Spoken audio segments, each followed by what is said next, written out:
IP address అంటే ఒక logical address and డివైసెస్కి ఈ ఐపీ అడ్రస్ లేకపోతే వేరే devices over the network communicate చేసుకోవడానికి పాసిబిలిటీ ఉండదు అని చెప్పి మనం అర్థం చేసుకున్నాం కదా. అట్లనే సబ్నెట్ మాస్క్ కూడా ఒక కీ రోల్ ప్లే చేస్తుంది. ఇఫ్ డివైసెస్ సేమ్ సబ్నెట్లో ఉంటే వయా స్విచ్ అవి 1-to-1 కమ్యూనికేట్ చేసుకోవచ్చు. బట్ అవి డిఫరెంట్ సబ్నెట్లో ఉంటే ఒక రౌటర్ కావాలి ఆ డేటాని ఫార్వర్డ్ చేయడానికి. ఈ డివైజెస్కి వేరే డివైజెస్ సేమ్ సబ్నెట్లో ఉన్నాయా ఆర్ డిఫరెంట్ సబ్నెట్లో ఉన్నాయా అని చెప్పి ఎట్లా తెలుస్తుంది అంటే ఈ సబ్నెట్ మాస్క్ వల్ల తెలుస్తుంది.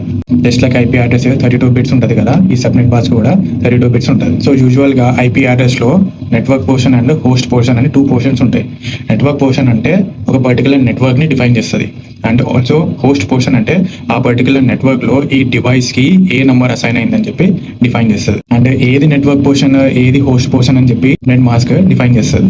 సో ఇఫ్ ఎగ్జాంపుల్ 192.168.10.15 అనేది ఒక ఐపీ అడ్రస్ అనుకో అండ్ సబ్నెట్ మాస్క్ 255.255.255.0 మనం తీసుకున్న ఈ స్లైడ్లో, అప్పుడు ఏమవుతుంది అంటే ఫస్ట్ 3 ఆక్టెట్స్ ఏవైతే ఉన్నాయో 192.168.10 ఇవి నెట్వర్క్ పోర్షన్ అవుతుంది అండ్ మిగతా ఆక్టెట్ 15 ఇది హోస్ట్ పోర్షన్ అవుతుంది. ఎందుకు అంటే 255.255.255 అనేది నెట్వర్క్ పోర్షన్ని డిఫైన్ చేస్తుంది, 0 అనేది హోస్ట్ పోర్షన్ని డిఫైన్ చేస్తుంది.